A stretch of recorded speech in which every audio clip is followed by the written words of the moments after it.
Hi, Susan here. Okay, today I'm going to do a retrospective of Charles James de Couturier and how he influenced me as a young designer. And that's what's next.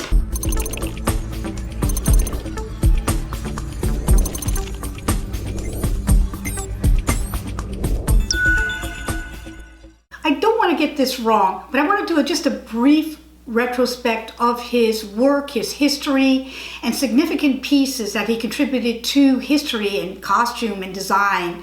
And then towards the end, please watch till the very end, because I'm going to talk about how I mentored under the last student of Charles James and how he influenced my early part of my career. Okay, let's get started. Okay, so Charles James was born in 1906 in Camberley, England, and died in 1978 at the Chelsea Hotel, New York, almost penniless.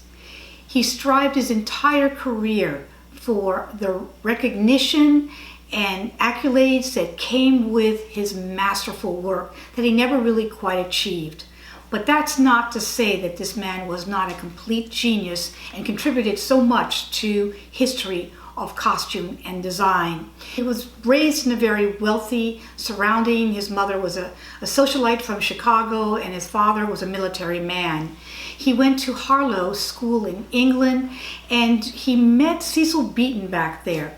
I wanted to say before I get started, I purchased this book that was shortly after his death with Elizabeth Ann Coleman.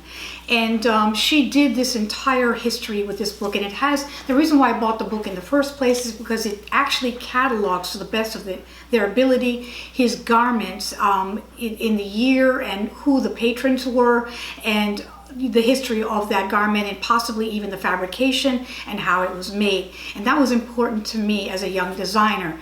So he was known to be a perfectionist, difficult, and extremely rebellious, even his younger age, his younger years. But it did not stop him from becoming one of the best couturiers of the 20th century. And he had Dior and Chanel and Poret who sang his praises for his career. He started in England, and he also went back and forth from England to the United States as well because of his mother's support in Chicago. He started as a milliner. He started in that route after going into other jobs and schools, that he ended up doing that because he sculpted these hats on the actual society women themselves. They were not noted as the best hats ever, but it started his career. And as he knew at that point that he wanted to do more, he wasn't formally trained, but surrounded himself among some of the greatest workers and to actually bring about his designs. He worked both flat as well as draping, and he also worked with fabrication most of the time first. He has known garments that were very, very important to the era and the time that he was in design.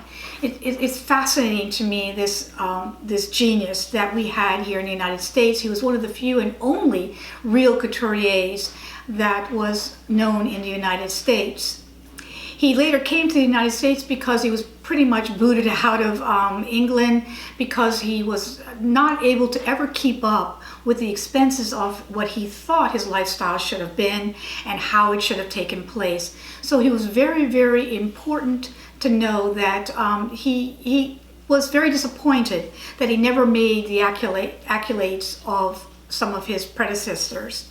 But he was even parallel to Leonardo da Vinci as far as his genius and the way he worked. His method was so involved and so tedious that in the 45-year span of his career, he only produced less than 1,000 garments. Some of which these garments, like Leonardo da Vinci, never got to the actual patrons that purchased them.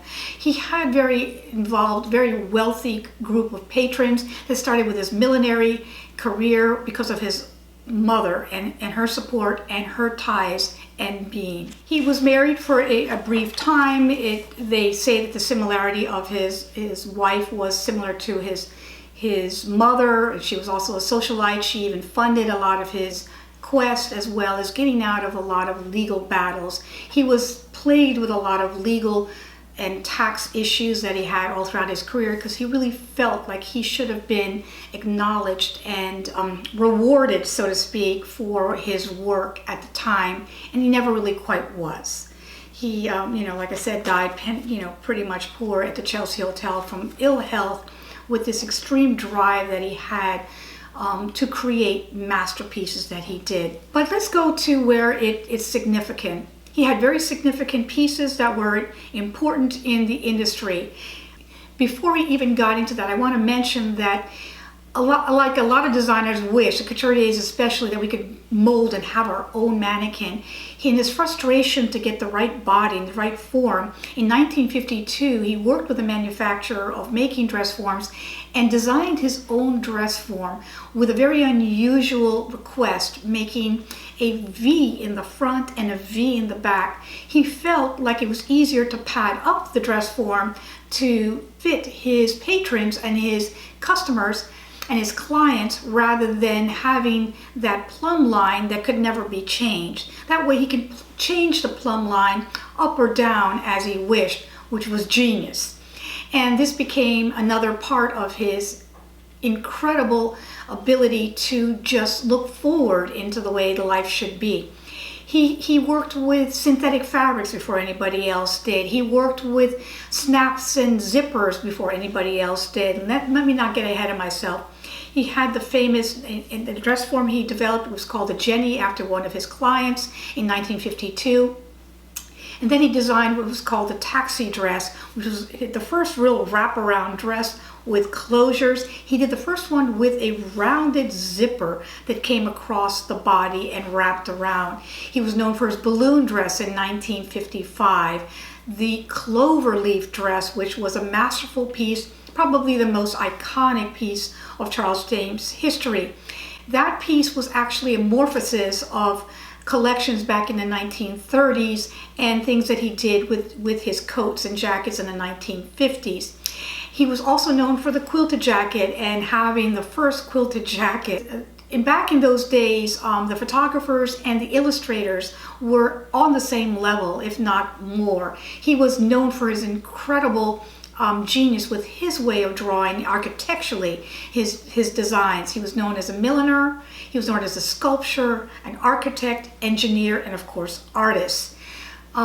He worked with Antonio, which was a famous illustrator of the day, trying to document and bring to life again some of his earlier pieces for more of a retrospect that he wanted to make sure happened, and it did. Going to where it has to do with how it influenced me. I had come into the scene in Manhattan in the 1980s to go to FIT, and I was living near the Chelsea Hotel, which was across the street from the actual school on 27th and 7th Avenue. In my building, after I had graduated from FIT and I was already working in the bridal industry, even though I was studied couture, I was then met this man who was called Richard Fredericks. He was the last known student to Charles James and was already working for Halston. I would go to his studio apartment, which was in the building that I lived in, and we would spend hours talking about design and patterns and how the genius of the patterns were made all in one piece, and how he used the bias cut more than not as his regular grain. And I was kind of coached to possibly even work and go to Halston, which is probably one of the biggest regrets of my life. I want to go back and say that Halston was mentored by Charles James, but later, as Halston started to copy too significantly Charles's work, they had sort of a falling out on that. When I got this book, and I had it obviously, and I was had this buried in all the different places that I actually moved to, I opened it up, and in the middle of this book, and it's still there, I have which is very, very interesting, because fabric was so important to him, and how he even worked with synthetics before anybody else did, and furs and synthetic furs before anybody else did, and closures. With this little piece of paper here in between 92 and 93, and it was a Women's Wear Daily, and it shows you Stephen Stiepelman's illustrations. As you can see, back in the day, illustrations were just as important or more so than photographs. But I open it up to this, and it's basically a forecast that Women's Wear Daily would do twice a year or so, right before the shows, explaining the importance of the fabrics that are going to be important for the next season. Or it was like a forecast. It was a way to see from all fabrics all over the world and their importance. And the dress that's hanging back there is the same fabric from Jacob Schaefer, which was a clear sequence fabric technique that was done with a polyester base. Marcel Blanc had his entire design working with this fabrication, not in silk, but actually in poly, with that actual process. I bought that fabric back in the 90s when I moved to Miami at that point, and it just brought me back, as I saw it was a vintage piece that was there that was from the 80s or 70s, and I actually purchased it for a certain amount of money and made just a few pieces with that fabric. So his influence was very, very broad. I can't say that we talked about the man himself as much as we talked about the genius of the way he designed things. He took fabric and he did things to fabric that no one else did. He didn't wear prints a lot like I'm wearing right now. He had the design and the cut and the fabric perform everything for him. He even spent a year in 1951 to 1952 just working out his sleeve technique and showing that the sleeve could be all in one piece. He was very, very much a genius in his own respect, but when I watched before getting my information for this video, a little clip with Zandra Rose, which was actually a designer that I worked with as well in Chicago at the time of my early career when I was working in Chicago with my label. And she didn't have a formal background unlike myself, and she's doing this interchange with Charles James about how and why he decided to make some things unlined and why he decided to line certain things in a specific color or not, or how he made his seams to work on a rounded area. He had a very sensuous style to his designs. He had a very explicit way of telling his story that no one else was able to do. Yes, he's been copied over and over again. I can't say there was any direct copies with my designs, but there was definite influence. There are just a few masters that have influenced me and had me feel to get to another level of my creativity, and he's one of them. So Charles James was a master. He was important in history in the United States as being a couturier. He was a master and recognized all over the world for his work. And unfortunately, it didn't happen while he was alive, but it certainly is happening now. So I hope that you enjoy this video. If you enjoyed it, give it a thumbs up. If there's more in detailed depth that you would like to know about history, let me know. I'm trying to keep these videos short and sweet. If you love what you see, subscribe because you're going to see more, and I'll see you next time. Thank you. Bye-bye.